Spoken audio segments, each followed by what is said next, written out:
Oui, bonjour et bienvenue donc à ce webinaire sur la communication avec les guides et la déprogrammation par les guides. Alors, je vous fais un petit résumé de la conférence parce qu'effectivement, j'ai fait une erreur pour l'enregistrement. J'ai omis d'inscrire que je devais enregistrer la voix. Donc, l'image est venue, mais pas la voix.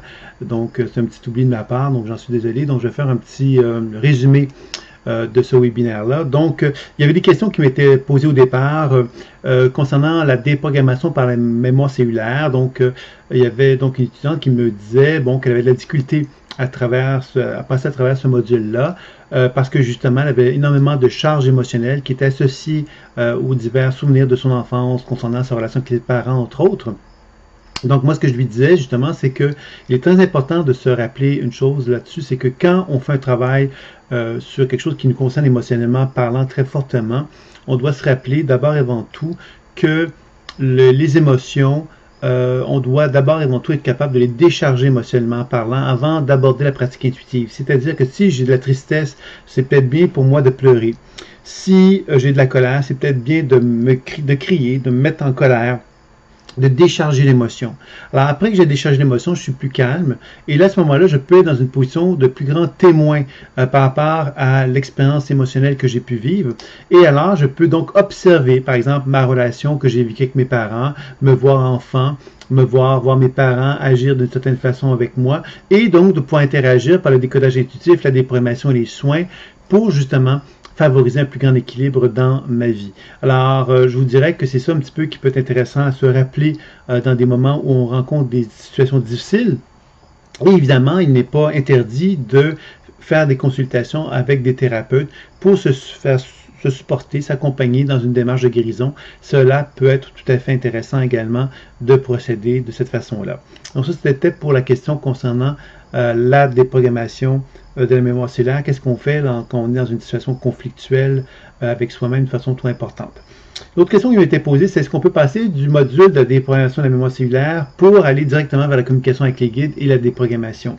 Je sais que la communication avec les guides, la déprogrammation par les guides, c'est un sujet très populaire. J'ai déjà fait une conférence dans le cadre du grand changement sur la communication avec les guides et j'ai pu voir comment elle était populaire. C'est celle qui est la plus visionnée de ce que j'ai fait. C'est parce que c'est un sujet évidemment qui attire énormément. Pourquoi ça attire énormément? Parce qu'on a l'impression que communiquer avec les guides, c'est une certitude. Je communique avec le Dieu le Père, donc je vais prendre mon téléphone, je vais appeler Dieu le Père, puis je vais l'écouter, et tout ce qu'il va me dire va être juste, tout ce qu'il va me dire va être une vérité absolue, et je n'aurai qu'à l'appliquer, et tout va être parfait. Alors je pense qu'on a une naïveté par rapport à ça. Le travail avec les guides, quel qu'il soit, est un travail d'alignement avec son être. Donc, toute la démarche que vous avez effectuée jusqu'à maintenant, incluant la déprogrammation par la mémoire cellulaire, avait pour objectif de vous dégager, de vous libérer des perturbations mémorielles qui animaient votre être. Le dernier module précédent celui-ci, qui était sur l'alignement au soi supérieur, avait pour objectif donc de vous aider à favoriser cet alignement-là, puis à nourrir évidemment l'essence fondamentale lumineuse qui est votre âme. À partir du moment qu'on a cette lumière fondamentale, qu'on a un lien fort avec la lumière, on peut commencer à collaborer avec des guides.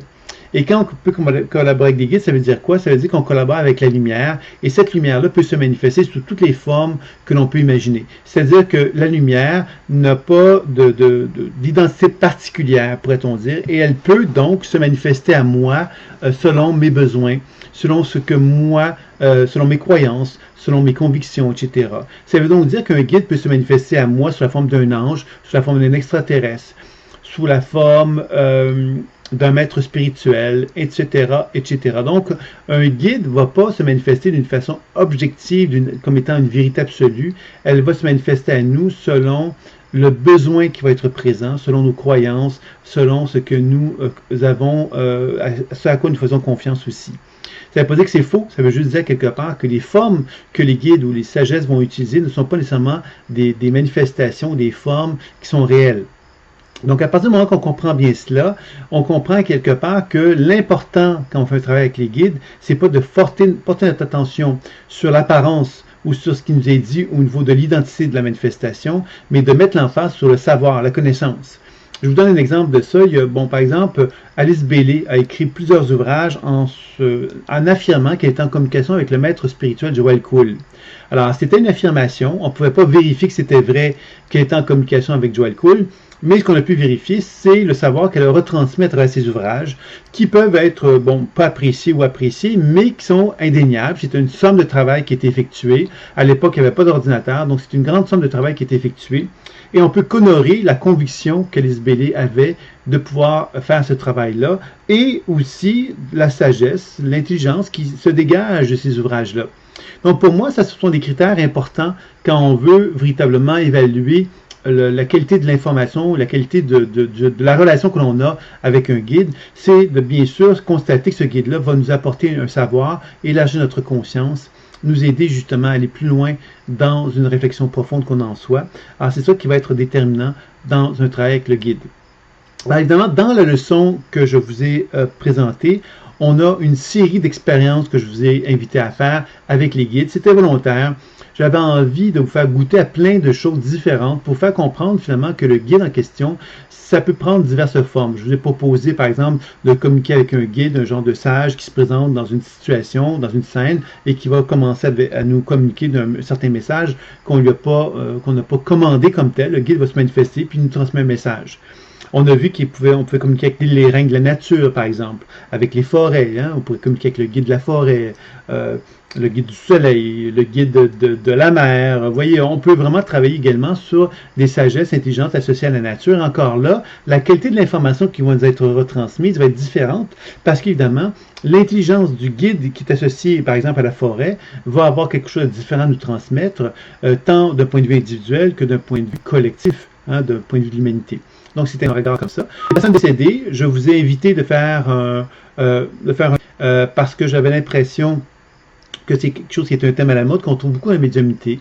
Alors, j'ai pensé que ça pourrait être intéressant pour vous de l'explorer, en sachant évidemment que les personnes décédées sont souvent pas nécessairement ceux qui vont nous apporter le plus d'informations, de guidance dans leur expérience, puisque ce sont des gens qui ont vécu des expériences sur Terre, qui sont dans un processus de libération, pourrait-on dire, après la mort. Et souvent, ils vont nous exprimer à quel point ça peut être intéressant, mais c'est quand même quelque chose qui...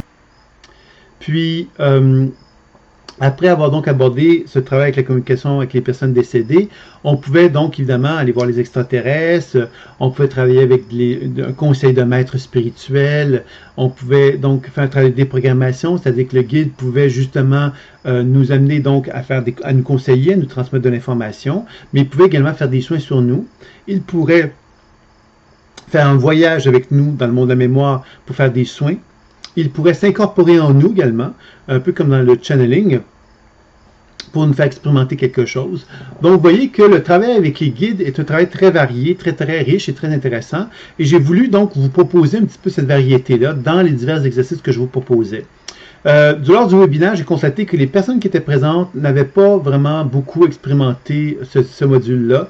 Donc, j'ai compris qu'il y avait donc beaucoup de membres qui étaient sans doute en retard par rapport à ce module-là. Il y a un prochain module qui va arriver qui est sur l'auto-coaching intuitif et je pense que ça va prendre le temps de le faire. Ça va être à partir de la mi-septembre que je vais vous le faire parvenir. Mais bon, comme j'ai pas eu trop de commentaires sur ce module-là, je vous invite, si vous avez des questions, des interrogations, à m'en faire part concernant le module sur les guides. Ça pourrait être inévitablement intéressant. Il y a une question qui me demandait, c'est est-ce qu'il y a un danger à communiquer avec des guides? Quand j'ai fait le webinaire, puis j'ai répondu, bien évidemment, que quand je rencontre quelqu'un dans la rue, est-ce qu'il y a un danger de rencontrer quelqu'un qui n'a pas des bonnes vibrations pour moi? Oui. Si je fais un travail dans la mémoire, il y a la possibilité que je rencontre des gens qui ont une mauvaise vibration? Oui. Si je rencontre un travail avec les guides, est-ce que c'est possible? Effectivement, je rencontre des guides qui n'ont pas une vibration totalement adéquate pour moi? Oui, bien sûr. Maintenant, vous l'avez compris, c'est le concept de la loi d'attraction. La loi de l'attraction m'enseigne quoi? Elle m'enseigne que j'attire vers moi des êtres qui sont capables de m'aider dans mon cheminement. Alors que ce soit des êtres physiques ou des êtres dans la subtilité de ces univers subtils-là, on fait un peu la même démarche. Alors moi, je vous dirais que vous avez effectivement à bien comprendre que toute forme de manifestation de guide n'est pas une manifestation qui va être 100% sûre et 100% évolutive et 100% aidante. Vous allez devoir développer une confiance avec ces guides-là de la même façon que du travail que nous avons accompli jusqu'à maintenant concernant le trait sur la mémoire ou autre. Donc, l'important, ça va être ici de faire un bon décodage intuitif, une bonne déprogrammation, une bonne technique de soin et de s'assurer que le guide va être en mesure justement de nous dévoiler, de nous démontrer son savoir, sa capacité évolutive et de nous aider dans notre chemin de guérison que l'on souhaite entreprendre. C'est un peu ce que j'avais à vous dire concernant donc ce module. Le prochain module d'enseignement, c'est sur l'auto-coaching intuitif, comment je peux m'accompagner dans ma transformation et comment je peux apprendre à mieux communiquer ce que j'ai à communiquer à mon entourage, considérant que je suis en transformation, que je comprends conscience de ce certain nombre de choses et que j'ai peut-être envie de le partager à mon entourage et j'ai peut-être envie de le partager d'une façon positive et constructive, ne pas finalement reprocher à mon entourage des choses, par exemple, mais de chercher davantage à lui témoigner la transformation que je suis en train de vivre pour qu'on puisse évoluer tous ensemble. Alors, c'est un peu le module qui va avoir pour objectif de vous présenter des enseignements autour de ça pour vous aider à vous accompagner de façon encore plus évidente et plus efficace. Donc voilà, c'était le petit module que j'avais à vous transmettre concernant, donc, un petit webinaire plutôt concernant l'enseignement sur la communication avec les guides. J'attends vos questions. N'hésitez pas. À très bientôt.